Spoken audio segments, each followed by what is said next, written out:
In today's video, I'm going to teach you how to add a new section header slide in PowerPoint.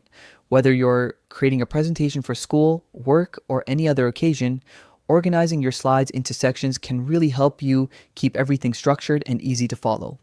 Let's dive right in. First things first, open PowerPoint on your computer. If you don't have it open yet, go ahead and launch it. Once you're in, open your PowerPoint presentation. This could be a new presentation you're working on or an existing one you want to organize with new sections. Now, find the slide where you want to begin the new section. This could be any slide where you think a fresh new chapter in your presentation makes sense.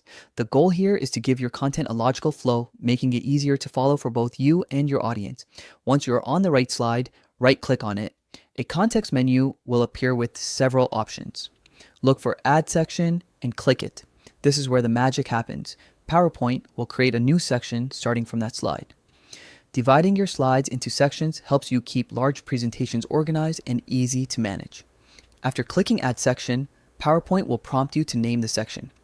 Think about what this new section covers and choose a clear, descriptive name.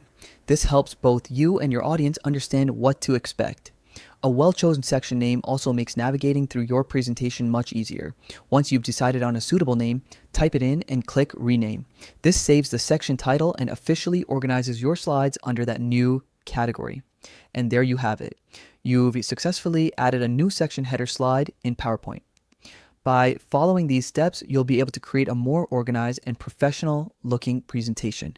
Remember, well-structured slides help you present your ideas more clearly and make it easier for your audience to follow along.